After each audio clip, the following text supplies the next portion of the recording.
Welcome to Mobile Armor Radio, the podcast for all things mecha. Jump ship incoming.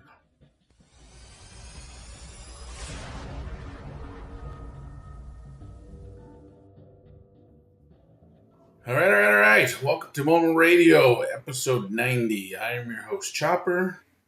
And I'm Brian. And this is episode 90. 7.5 years we've been doing this. Wow. So, as you know, we talked about earlier about what we're going to do moving forward with the video podcast. And Brian and I had decided that we are going to retire Mobile Arm Radio. Yeah. We've been doing it for 7.5 years. We've taken not as far as it could probably go, but I think as far as me and Brian can take it without Rob.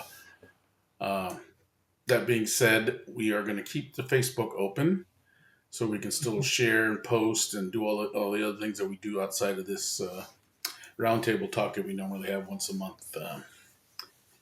Yeah. It's still a really great community that we love what we've built around the show. But obviously it's just would not be the same podcast without Rob. So yeah. So I think it's for the best in the sense of that. So that being said, let's move on forward into the dropship then and continue, and then we will really knock out this series finale, as we would call it in the business. Yeah. All right, here we go. Dropshipper, here we come. Dropship landing.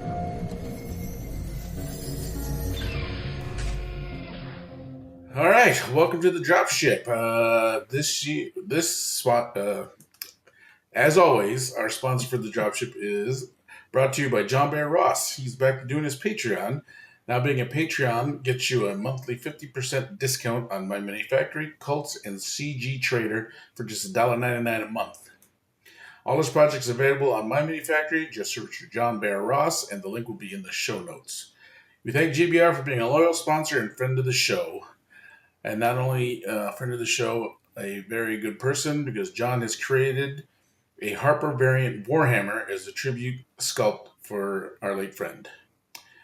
The links will be in the show notes. Right now it's available to all Patreon members and I think the My Mini Factory subscribers for him. He will be releasing it to the public for free in the future. This was created to help Rob's medical bills, but before he could finish the sculpt, Rob had passed on, so John decided to finish the project as a tribute model for Rob and such.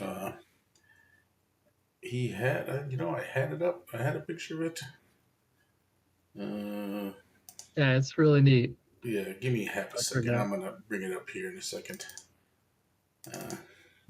And we've obviously really appreciated his support through all the years on the show. This was really, really amazing of him to put this together. And this right here is the Rob Harper Heavy Mech, as he calls it. The Warhammer, as you know, was Rob's favorite mech for BattleTech, and so John did a great thing and put together this really cool little variant model for him. As soon as I get my 3D printer, I'm going to print one up for myself and all that good stuff. So, all right. So, that being said, Brian, are you working on anything? Well, it's been kind of one of those odd times where I've been both kind of bitten by the hobby bug as well as kind of working against the season. With it being much colder out, it's a lot harder to get new projects kind of on the hopper, especially things that require priming in particular. So rattle can, aerosol spray, of getting things ready and to be painted is always a challenge as the weather turns cold, and obviously try to limit turns cold. I do it. I would say we've hit that cold. Yeah, it's definitely chilly outside. We're down into the low double digits today, and just kind of with the wind chill, uh, tiptoeing over into the single digits. So it's winter in the Midwest here, and Yeah, so um, it's hit hard and fast. and I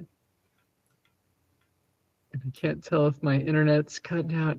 Okay, sorry guys, my internet's been kind of on the fritz tonight, but we'll try to keep going. Um, the but I've continued working on some of the projects that I've started.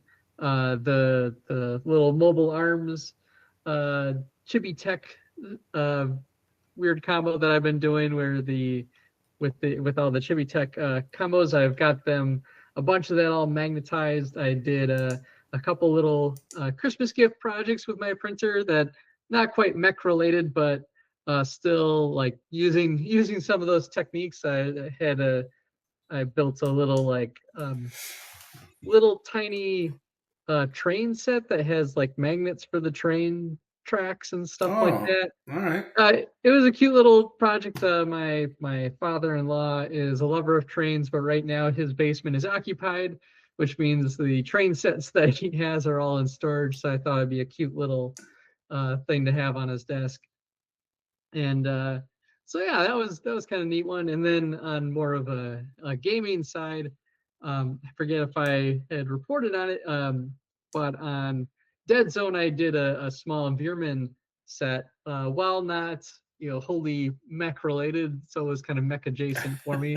Uh, and Until the you, the the Doom Wheel Veermen could are consider a mech, yeah. yeah, they're sci-fi rats that have weird giant robot and mutant forms and stuff. So I count it. But the thing with that project in particular was that I did it as a kind of grayscale um, tone with a splash of color style, which is a technique you'll see out there. There's been some really neat projects. A lot of times, a good buddy of ours, Rick Hall, had done his plague list like that in the past, where it was grayscale and then a splash of red for blood. It turned out really excellent, and I thought just to do something a little different, I did the grayscale with a splash of yellow. So like things like I love the idea of the Veermen, like just they're down in the tunnels, but there'll be these parts on them that are Mm-hmm. glowing.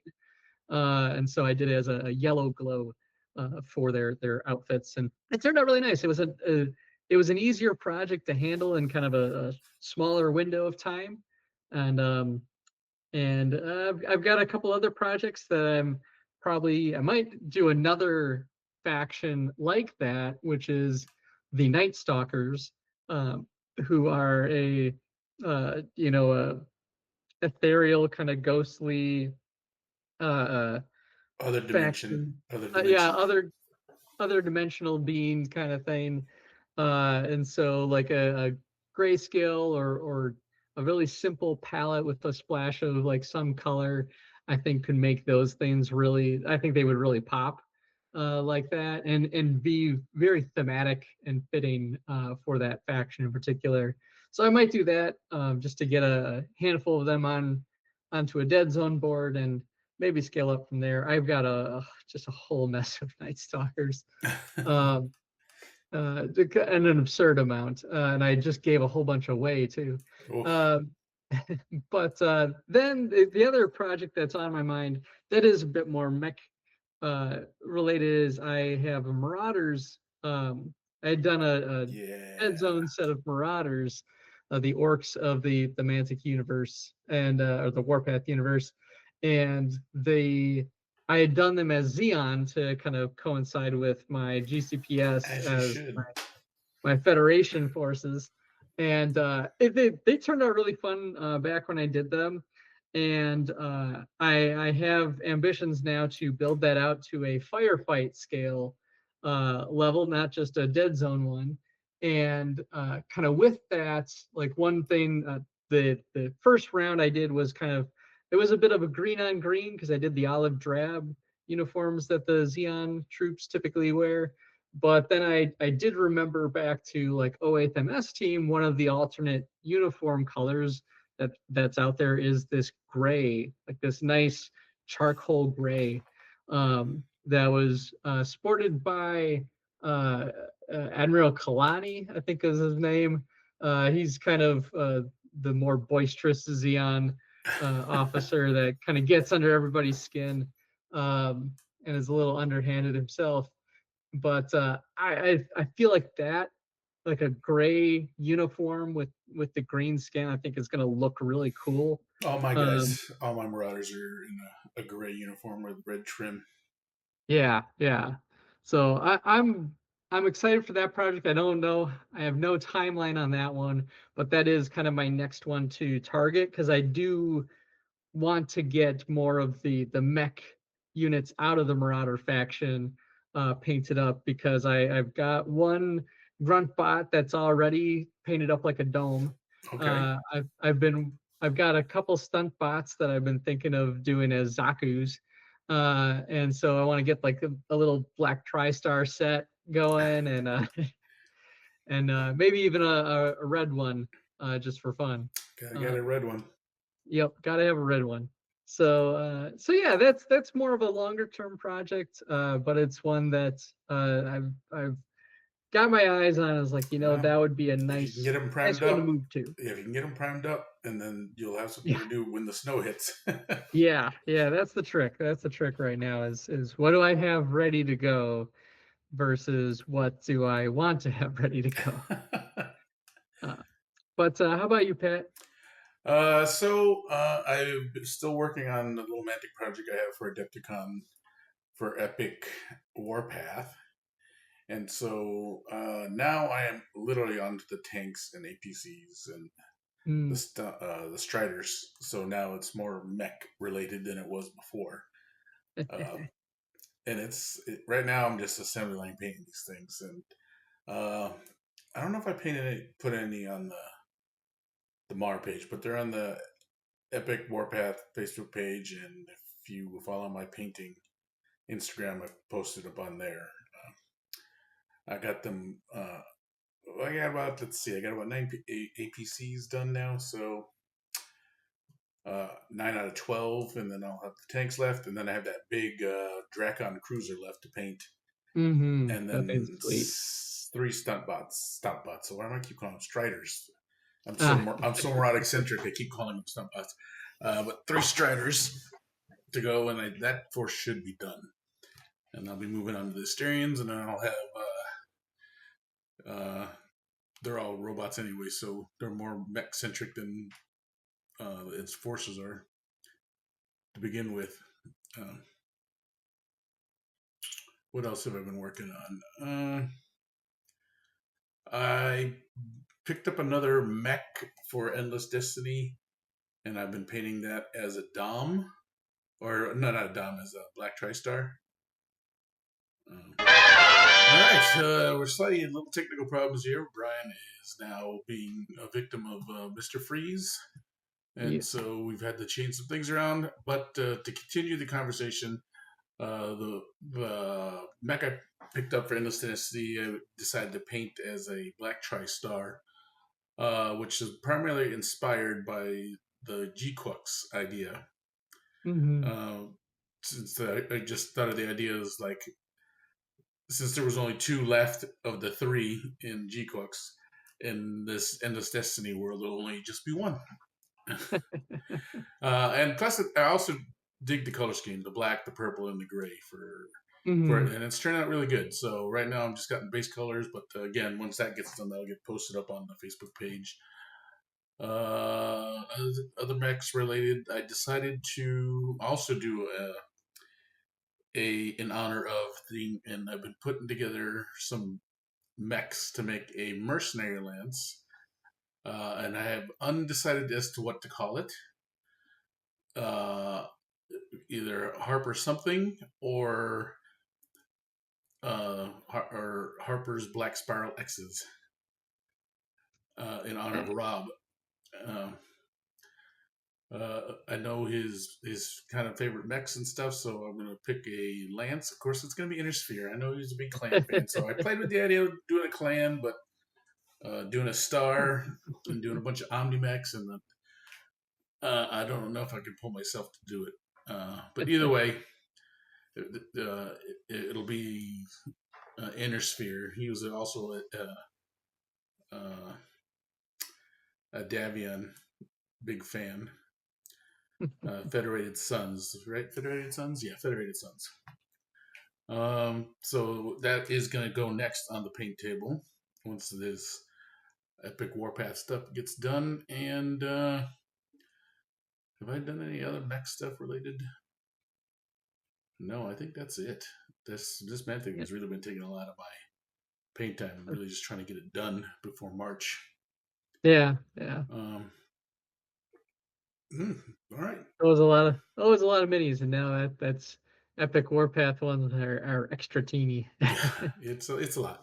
Well, it doesn't help that I complicated things by making it a more complicated paint scheme than it needs to be. Yeah. But that all those problems are going to be fixed when it comes to the Asterians. They won't be as complicated. Yeah. I think that's it for all the stuff I've been working on. Not too much again. I am working painting, but it's really focused on one project at this point. With that Endless Destiny agnostic mech as a break fig. Yeah. All right. Well, let's move on to the Comstar then, and go on from there. Message from Comstar.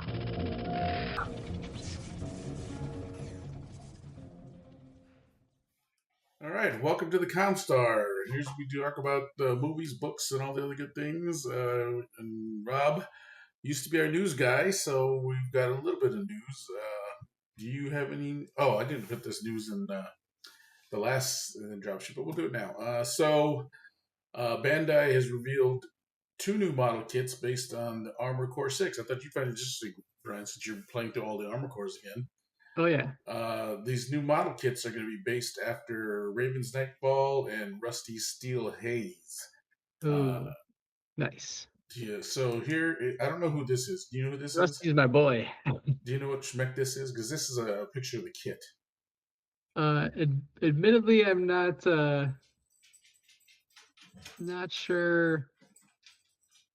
I can't recall the Raven's Nightfall off the top of my head, but I remember what Rusty's one looked like. Yeah. And admittedly, I can't see what you're sharing. Oh, it's just not shared. That's right. I forgot. Oh, Christ! I wish I could share it to you. But that's all right. But yeah, so the Armored Core mechs are really stellar, and the 6 in particular was a pretty masterpiece of a game, and the some of the characters, it's something where a game that kind of takes place in like these little small mission snippets, that like 15 minutes at a pop. Sometimes it's usually pretty quick, and you're just getting like different small beats of a story but like some of these characters, like Rusty in particular, like he just stood out among the crowd as an ally and an adversary throughout the campaign, and he is a fun one to play with, and he has a really cool Steel Haze core. If you had to describe Steel Haze to me, how would you describe it? I could tell you if it's the pick or not. It's a blue one. It's kind of a darker, metal blue. This one's gray. It's got like a long, skinny looking sniper rifle looking thing. Okay, that's probably not. I don't think that's Rusty then. Rusty was had some more like close combat, and I think he had reverse legs, like reverse knees. Right, so this has got to be the Raven's Nightfall then. Yeah, I think Rusty had some machine guns. So yeah, I mean the kit looks great. I mean, but it's Bandai; they don't really make a bad kit. So I look forward to actually getting those out and actually maybe putting those together. Mm-hmm. what else is news? Oh, the Gundam base opened up in Chicago yesterday. Oh yeah. Oh, I didn't awesome. go. I Not wanted yet. to, but then it was cold. It's cold today. I was watching the news today. There were lines out the door, people waiting to get in, and it's cold. Oh, oh man. It's like feels like -19 right now is what it says on my phone. Yeah, Uh, that's definitely one of those like the store will be there. yeah, and so I'm gonna go after Christmas. I'm gonna probably go Mhm. either after Christmas or after New Year's, and then I will take some pics if they'll let me, and then I'll post them on the Facebook page. But right now, this is the only U.S. Gundam store right now in Chicago. So I will say it's in Rosemont. It's outside of Chicago. Mm, It's closer to the airport. It's actually right next to the airport. got You can land, get on the blue line, take the second stop. It's literally the second stop from the airport, and then just get back on the plane with and all then your just get stuff. back on the plane with all your stuff. There you go. You just check on all your models. So if you guys want to come to the Oh Gundam man. store, just Spirit Yeah, I'll have to Airlines make it. a You get Spirit Airlines. I'm sure it's going to be $1.50 to get there on a Spirit Airline. yeah, It's a $5 it's a $5 ticket for the train. yeah. From the train station, the Blue Line to where the fashion outlet store is maybe a 15-minute walk. Depends Gotcha. how fast you walk. For me, it'd be like a 40-minute walk because I walk slow. That would Uh, be a fun little pilgrimage to be sure. yeah, so I it's know. maybe you can even hit on if you wanted to drive through the city on your way to your family's home back in Wisconsin. You can hit it on the way either there. Or, Yeah, I might be able to persuade my wife to make a pit stop on it's also in, I don't know how much of a shopper your wife is, but it's also in an outlet mall. So there's Gotcha. all kinds of stuff there. So it could just you can combine it with a whatever she wants to get with a Gundam base visit. Yeah, I'll have to, it'll probably be a little longer before I make my way out there, but that's really cool that that store's set up now. Yeah, it's pretty good. Also, I was seeing that there is a new mech game coming out called Eagle Knight Paradox. It's got a demo out on Steam, and basically, what it looks like to me, it combines like high speed mech combat with like daily life choices, so like an RPG mech combat kind of game. Oh, Uh, nice. I'm gonna check out the demo on Steam. Eagle Knight Paradox is the name of the game. And lastly, and probably the big news is Gynax IP division has filed, or Gynax itself has filed for bankruptcy. And I think it's yeah been officially dissolved. I think yes, was the well, yeah, and news. all the intellectual properties have been divvied out by Hideki Anno, and hopefully this means that we're going to see a lot of classic revival franchises coming back. Yeah, the like if you're kind of on the fringe, like the fall of Gynax might sound like, you know, the a terrible tragedy in a lot of ways because they were involved in creating some of the most influential anime in you Yeah, know the for the last like 30 years. yeah, like Um, Evangelion is probably, would you say, probably the biggest one then?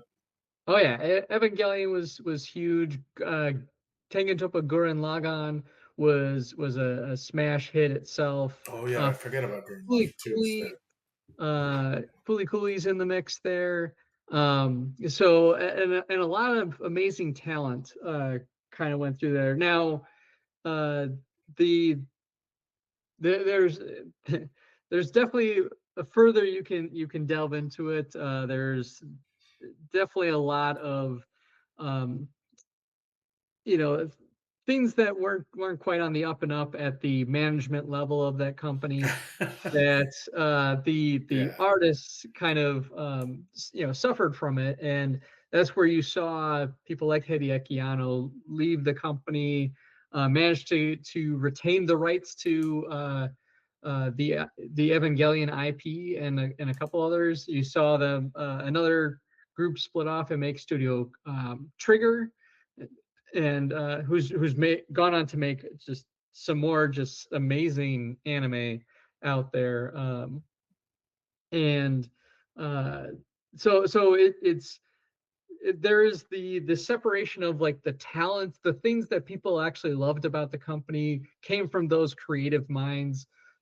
Gainax itself was not like at the management level was not the best run company, No, and not so at all. that's kind of what is dissolving, right? Is that entity that was the management of the company is now Yes. gone.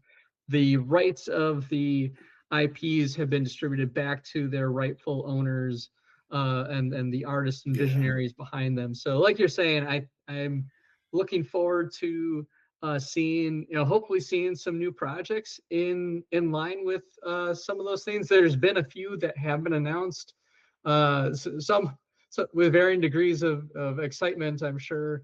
And the like PSWG, and if you know what that acronym stands for, I won't say it on our show because it's not mech related. But like that's finally getting a season 2 after like 15 years or something like that. Ooh. When it left off on a cliffhanger betrayal of one of the two main characters. So it's just like, wait, we're stopping on that note? Everyone's gonna have to go back and watch it again. Yeah.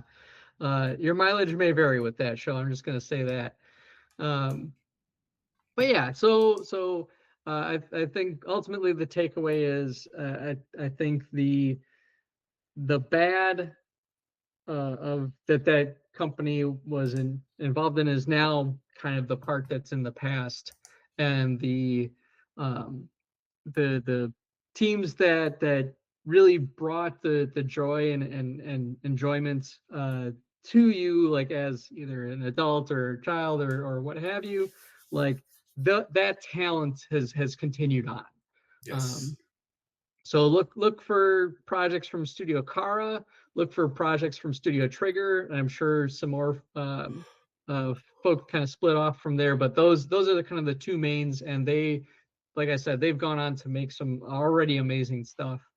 And yeah, so it might sound like a sad day, but ultimately, like Yeah, I think it's one this of is those this is things a that, good thing a good chapter to have closed. yes, I think it's a bright light at the end of the tunnel kind of a thing.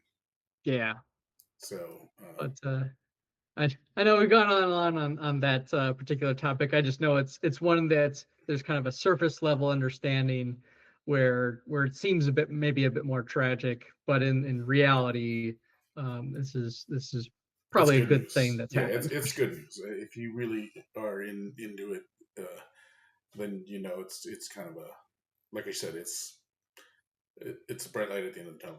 We're seeing something that we can see again that Hmm. that have been held up for a long time for Yeah. whatever ridiculousness there's involved. Hmm. All right. I That's kind of have news. not. Yeah, I have not read or watched anything honestly because I've been just putting my head down and just full blown hobby Yeah. at this point. So, have you read or watched anything new, Brian, or any more video games? How are Uh, you coming along with your Armored Core? so I think I think it has been that long since the last report. So I actually did finish Armored Core 6. I'm going to say the first run because I understand that there is 2 new game pluses that I could go through to get kind of a true ending kind of thing. Admittedly, I don't have the ambition to play through the whole game again. I will say I had an absolute blast. It is a super fun game, even when it challenges you.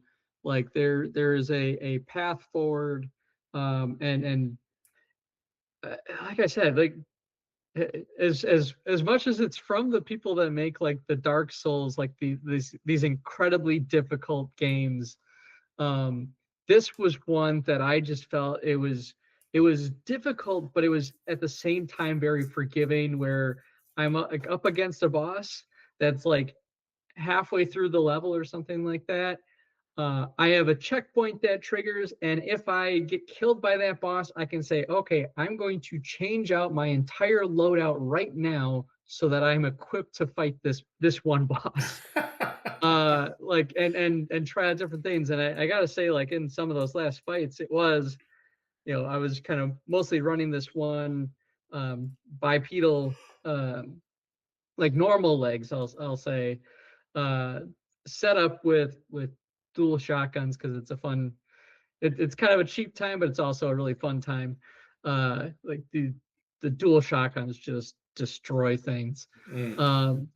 In the game. But like this one boss was like at this aerial, like always flying around kind of thing. I was trying to counter him. I just like, did a quick look up online after, a couple of tries myself. And I'm like, I just can't keep up with them. They're like, try switching to the inverted knee legs. And I was like, oh, okay, I'll switch that. And boom, I'm just have so much more vertical takeoff and I'm just moving around so much faster. I'm like, oh yeah, like this is what I needed for that fight to get past it. So it's great that it enables you to make those kind of changes and adjustments at that checkpoint level, right? Because otherwise, a lot of other games would be, well, you got to start from the beginning with a whole new loadout and see if you can make it to the end and fight the guy then. So I find an incredibly forgiving game in that respect, and therefore incredibly fun to get through, even with how challenging some of these bosses were. None of them felt cheap. There was just those occasional times where I'm like fighting against the controls. I'm like, no, I wanted you to lock on. Like, why did you swing that way? Those kind of things happen in any kind of like challenging where you really need to be well timed and precise. But no, like Armored Core 6, Fire Over Rubicon is an amazing game, especially if you like that fast kinetic mech combat. Highly recommend it. And maybe you too will have ambitions to complete the game all the way through 2 more times to get the true ending. I won't spoil how it goes. But I guess the one thing I would say is like there was a moment in the story where there is like a hard split where you have to decide what faction you're gonna align with, and it comes at such a like morally difficult moment in the game where I won't basically like one character just like saved you on behalf of this other character who like sacrificed themselves to rescue you. So there's like this element where you're like aligned with these forces, and then this other character who's also been with you this whole time is like, what I truly need you to do is stab those people in the back. And I'm just like, oh. So like even in a game like that, there's just like this horribly like moral quandary that I found myself like just sitting. I don't know who to pick. But I digress. It's a great game. Yes. And has those kind of like splits and branches in the storytelling. That's awesome.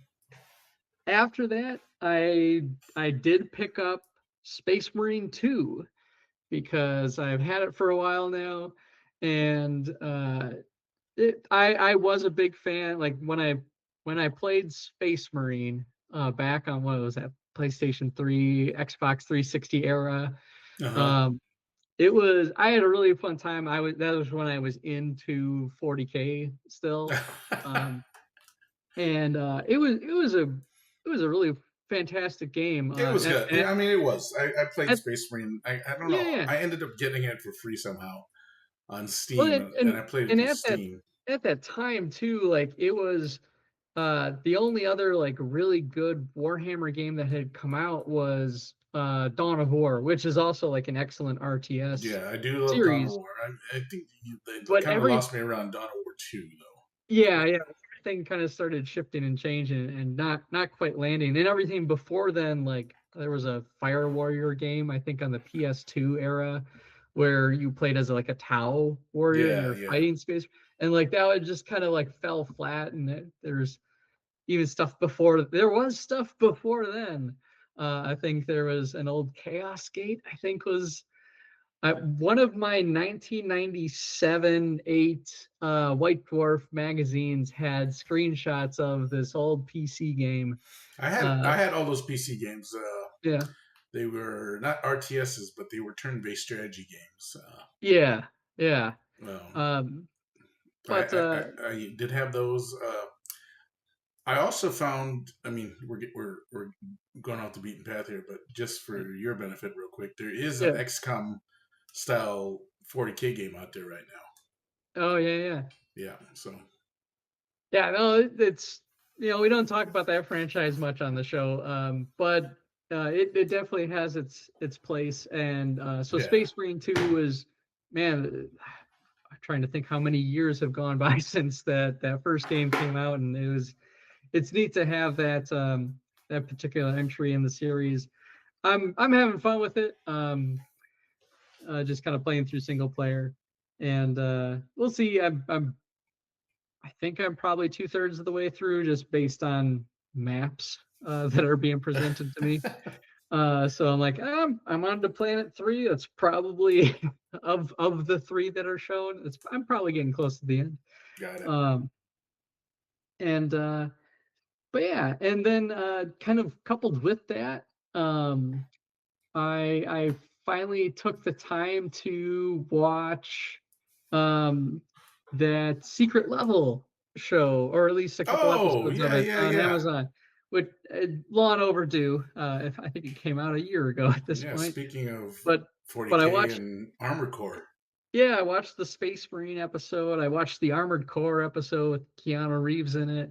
That one was really good. That was uh, it definitely like it had a great vibe to it. And I It watched the did. Mega Man one. Yeah, the Mega Man was good. Yeah, Mega Man one was just too short, man. It The was other like what, ones were 9 good minutes long. too. The I need to see the Unreal Tournament one, Yeah, the because that was Aging Warrior one was good. That was mhm. I forget what that was called, but it was pretty good. I enjoyed that one. Yeah. So I'm a little bit behind on some of these shows, because I think there's a whole season of Love, Death, and Robots that I haven't watched yet. Yeah, I think there's the Um, latest one too that I don't think I've watched yet either. yeah. So I got some catching up to do, but chipping away at it. Speaking of, actually, Capcom just announced just a few days back that they are bringing back Mega Man as a core franchise that they are Oh, planning to support. So like Street Fighter and like Resident Evil kind of being the other two, they are saying Mega Man is going to be one of our core IPs moving forward. And they announced a new game, which I think was tentatively titled Mega Man 12. Just in much in that same vein as like the 11 game that came out 3 or 4 years ago now. um, but yeah, so and then in other kind of final Mega Man news, the band the Proto Men, which I don't know if I've ever talked about on this show. It is one of my favorite bands out there. They uh effectively do a rock opera dark retelling of the Mega Man mythos, huh. like the story of Mega Man. Definitely not canon. Like they took a lot of major liberties with it, but you get this really amazing tale of like Rock and Dr. Light and Wily and uh, just a whole thing. And so Act 1 and Act 2 came out over 10 years ago, and they finally finished Act 3. It just came, they've been releasing it actually one track like every week for about a month and a half now. They're 15 tracks. Um, and I gotta say, it's some of my favorite music of the year. And I watched K-pop Demon Hunter this year. Did you watch not that? Did you watch that on your own, or were you no, coerced? I watched it with my wife. I will say I was not coerced into it because I dig that kind of stuff. Um, in fact, I think I might have been well, why don't we watch that show? I like K-pop. Um, anyway, yeah, if you've never heard of them, but are a fan of Mega Man, go check them out. The Proto Men, Proto Man. yeah, and it's the music vibe is there's kind of first album's kind of more garage band, hard rock, or maybe just rock.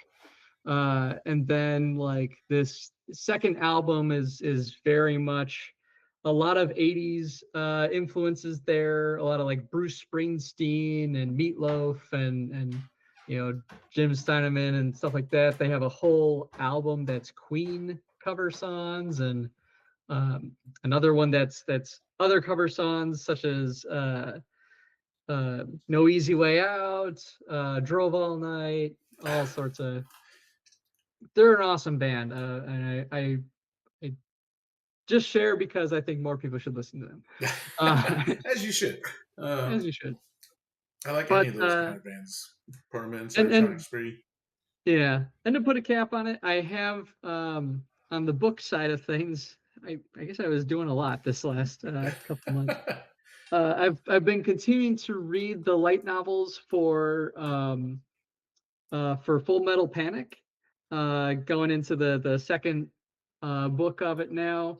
Not too far into it, but and then there was a series that popped up into my feed that was called, I think it's called like the Tall Boys.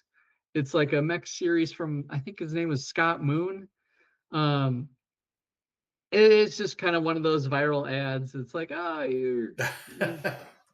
you like these things, right? And I was able to like had some kind of special deal going down where it's like, yeah, get 10 of or like it was like 7 of his books or something like that for Oh, all right. not too much on ebooks.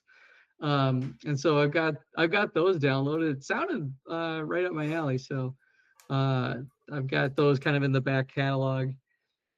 But and as a last note, because I was bored, after finishing up Armored Core before I started Space Marine, I had picked up a game on Switch, which was called Hardcore Mecha, and it's a fun one. The aesthetic of it is right up my alley, where it's kind of like that kind of real mech kind of thing. It is a bit more of chibi style, so you might not like it as much, Pat. But the play style is kind of like a Contra-esque, like it's a side scroller kind of jump I do enjoy and the Contra. I'm not gonna lie, I love that game. yeah, jump and shoot around and stuff like that, and different weapons and a whole bunch of different mechs that you can get. The story's kind of neat so far, where you're like a mercenary group hired by uh, a government to fight against a terrorist organization that's like, I think it's taken over Mars. I haven't gotten too far into the story, but the mech designs are really have some really great classic like chunky mechs, like that real robot kind of feel that I've been kind of digging lately. So yeah, no, I guess I've been doing a whole bunch of stuff. But yeah, that'll be the cap. That's All right. That was a took a lot. lot of time. That's all right. We had a little bit of time. We didn't come out in the beginning, so basically almost a whole month off. So yeah. all right. Well, then let's move on into the Mech Bay Hangar and continue on. Yeah. Now entering the Mech Bay Hangar. Okay, welcome to the Mech Bay Hangar. For this last Mech Bay Hangar, I thought it would be kind of fitting just to kind of do a small remembrance of Rob and all of the mech stuff you loved. I still remember the conversation that me and him had. We had it at Adepticon, I'll be honest with you, Brian. Yeah. You were, of course, running a million tournaments that day. And I was just kind of, the booth had shut down, and I was just kind of sitting, finally able to sit while you were, of course, being hammered by tournament after tournament. And then we were just talking, and I think Rob had just stepped down from Dead Zone, the podcast, and gave it to you and Rick. And he was like, you know what? I want to do another podcast. And I was like, all right, what are you thinking? He's all like, I don't see a lot of mech podcasts.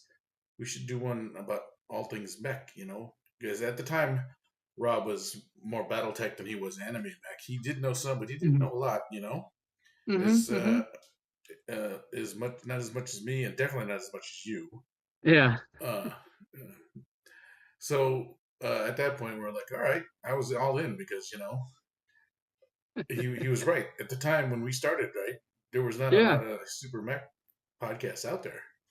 No. And so I said, all right, let's do it. Me and you. And he goes, we should get Brian, because he also knew that you were heavy into the anime and all the mechs and stuff too.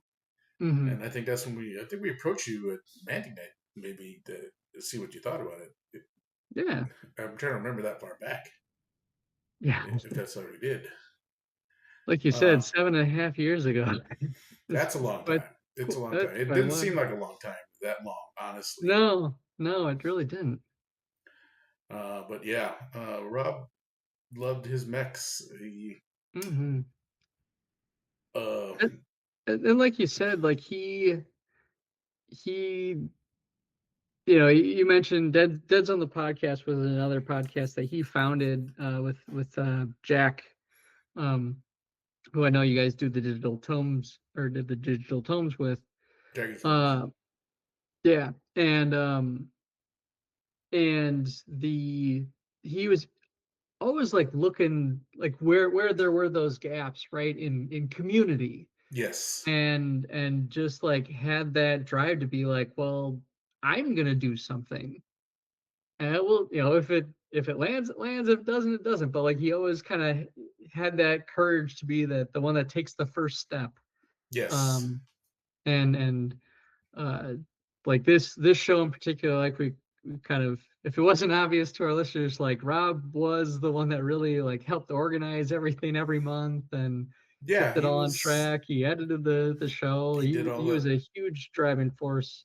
He loved he loved to do, even though he complained about it, he loved to do the work. He liked recording. He liked putting out episodes as much as sometimes you like to say it was a lot of work and stuff, but he enjoyed it. He enjoyed it a lot. If we would record like more than a day before they needed to be go live, maybe that would. I think that was his only pet peeve. Is like if we waited too long. We were always pretty late in the month, but no, it was and getting to know him through, and I don't know as much about the history you've had with Rob, prior to the show.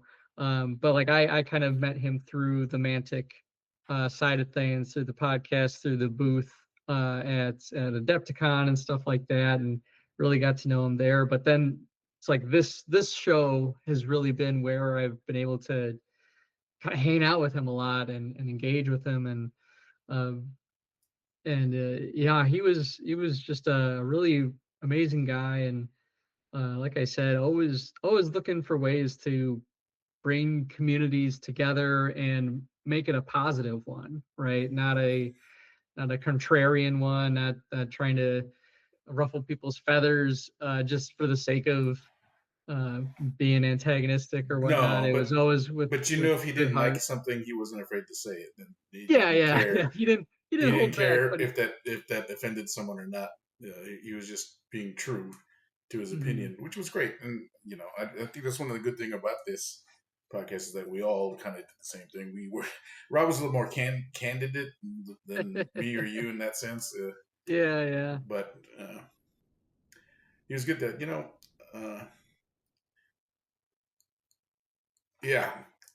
I mean, And he I think he we did get along with everyone. I mean, I remember, every time at Gen Con, he always wanted to go to the Ironwood guys. At the time, he got to know those guys a bit too. Whenever we were setting up for booths, we'd always run around, uh, talk to the guys at Ignition Core, whoever else Mhm. was at Adepticon, and just chit chat for a while. And Rob was always reminding me, "Hey, we need to go chit chat with these guys real quick because they're here." Or he'd be like, "Oh, always on the lookout for whatever's new for mechs and things like that." So Mhm. Mhm. he really did enjoy his mech. I mean, he's got a crap ton of stuff, and there's gonna come a day when me and Jack are gonna have to kind of go through all that stuff. Yeah. Uh, but there's a ton and ton. Like his box of printed mechs alone is daunting in itself. Yeah. Uh, uh, I mean, But if you you're did it, I'm sorry. I was just gonna like double on to that, like you're saying. Again, to like the building the community thing, like he was always on the lookout for those smaller projects too of something that people's passionate about, like Ignition Core or Redline, or Yes, a couple of the other ones that Mecha Hack. the We talked Mecha Mecha Hack, Hack, the Salvage Union. the Salvage Union, the Nexus, that fantasy mech RPG one Yeah. that we've covered before. Like he was always great at like being on the lookout for those and engaging with the creators. I know like he was it was always fun having guest speakers on the show. He was kind of instrumental in getting those voices Yes. um, brought forward and giving them that space to kind of talk about their passion and their game, and give them that time in the sun. And uh, uh, he was just really great about sharing those passions with people. Yep. Yeah. There were all the times we went and talked to John from Cav. Uh, Hmm. you know, we played a couple games of Cav. Enjoyed that. Uh, I mean, his dedication. I mean, he sat there and read all the BattleTech books Including the in dark lineage. ages. Like even I tried to make. So I've since stopped reading. Like I had a hard time, and Rob powered through it. He was able to do it. So Hmm. more power to him and things like that. Yeah, Um, definitely one in a million. yeah, definitely, and he will be missed. And, so if you guys talked to Rob or seen Rob, you got any memories of him from any of the shows, feel free to drop a comment on the Facebook page or comment in the video. We'd love to hear your stories. Uh, Yeah, and I think too, in line with what he was passionate about. If this is obviously kind of the end of this show, um, but if you in listener in the community, if you have kind of that ambition to either fill the gap or do something yourself in this realm, for one, that's awesome, and we will always encourage it. If you have any questions on how to get started as a podcast or things like that, we are happy to help speak to that, if oh yes, to help get 100%. you kicked off, because I think that was, like I said, that's something that Rob was always passionate about, is like getting the voices of people out there for those communities that maybe are underserved. Yes, and Um, the indie creators. He's mhm, always on the lookout for indie creators mhm. and wanting to give them a voice. So uh, anyone that wants to continue, feel free. Like Rob said, or like Brian said, we will we'll endeavor to help you in any way we can. Mhm. Uh, Absolutely. so uh, yeah, Rob Hopper, he will be missed. Absolutely. Yeah. So all right, well. let's wrap it up with the Mech Bay Hangar and put it to rest. Let's exfil out of here.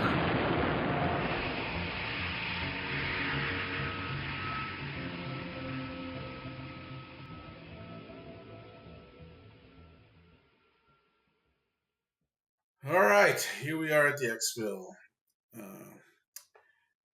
Closing out a near decade's worth of mech talk. Mm-hmm. Almost 8 Big. years, really. Let's think. I mean, if we're going to round 8, that's a long time. That's a long time. It was a good ride. It was a fun ride. Mm-hmm. We Absolutely. met some great people, learned some great things. Shared a lot of great games and anime, you know, shows Yes. and stories, and I mean, and we've obviously just scratched the surface of what's out there, right? And so it's no, it's been really fun, and I know helped me keep moving forward on a lot of different projects too, and keep that drive and ambition going. So I hope that the show did the same to both you, Pat, Yes, 100%. You know, it was always, and to the honestly, I listeners. probably wouldn't have nearly as much mech stuff as I do now if it wasn't for this show. Same. Like it opened, like it brought back a forgotten passion. Hmm. I was always into Gundam, always into BattleTech, but I was just kind of played over here. Well, at the time before even we started recording this, it was 40K, and then it Hmm. was Mantic, and then it was and then BattleTech came back, and then Yeah. Isn't that Rob isn't that had wild to Mech. think about? Like over the course of the life of the show, BattleTech kind of rose from the ashes of Yeah, where it had been sitting, and became huge again. Like it's driving a whole bunch of a new generation of gamers yes, it's into it. it's phenomenal, and I'm glad we were able to witness it and be part of it. As far as this Mhm. podcast, I would like to thank all the listeners, everyone who's Mhm. contributed, everyone who's came on the show, uh, even in passing, anyone, all the guys that come to visit us at the booth that were fans, that we got to talk to. It was great to meet every one of you. Rob enjoyed that also. And I'd just like to thank everyone, for making us probably one of the more, I hate, more recognized mech podcasts out there. Yeah. Uh, so People were seeking out our show to speak on it, so yeah, that's a big that's a win. big Like, deal. It is big, and yeah. we never turned anyone away. We just had to find time. That's all we had to do. Mm-hmm. It's sad, but apropos to put it to bed. We just I don't think we could continue to do the same kind of justice that we would normally do without Mr. Harper. Yeah. So that being said, me and Brian will still be at Adepticon. I'll still be at a Gen Con. Always come say hi. Let us Mhm. know. Like I said, we'll keep the Facebook running and things like that. So yeah, Rob was in charge of the Twitter too. So Yeah. I mean, I have Yeah. access to it, but I don't get on it that much. So Rob was more in tune with keeping up with X than anything else. So uh, if you put something to X on us, put it on Facebook, because honestly, I just don't get on X. And but we'll keep monitoring the Facebook page. We'd love to see your thing, John. If you're still sculpting stuff, you post us sons of bitches on that Facebook page, because I want to see what you got coming still. Yeah. Cameron from Paid, let us know more red lines. Uh, Hmm. we'll come out. We'll put some things up. Maybe even come out of retirement and do a. Can't promise that, but Yeah. we Yeah. we could But like put something up, uh one-off things thing. where you guys get together and talk about some new thing, I think would be Yeah, a we could fun do time. a Mobile Armor Presents, those little mini Yeah. vignettes we always do. So But that being said, again, thank everyone who helped contribute to this podcast. It's been an honor and such. Yeah, that's same here. It's been an absolute pleasure doing this show for 7.5 years. Still mind-boggling the number. But made so many great friends along the way, and got to experience so much more of the genre that than I would have otherwise. And like I said, and like you said, the listeners are a big part of that, and we've always celebrated and loved the community that's built up around the show. Love seeing people post. And I'm gonna keep posting funny Zoid videos that are set to red versus blue, all that kind of stuff, showing our love for this type of genre is always a cool thing, and we'll keep doing it going forward. But yeah, that's quite the milestone. Yes. And we miss you, Rob. Yeah, 100%.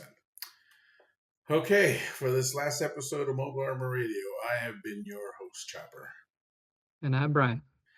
And it was a pleasure serving you guys as a community. And we will see you around. It's not a goodbye. We'll just see you around. Yeah. All right. Get you later, Space. Bye-bye. This has been Mobile Armor Radio. Join our Facebook group by searching for Mobile Armor Radio. Find us on Twitter at @MArmorRadio. Find us on iTunes and visit our website, mobilearmorradio.podbean.com. Join us on the first of every month for more mecha discussion.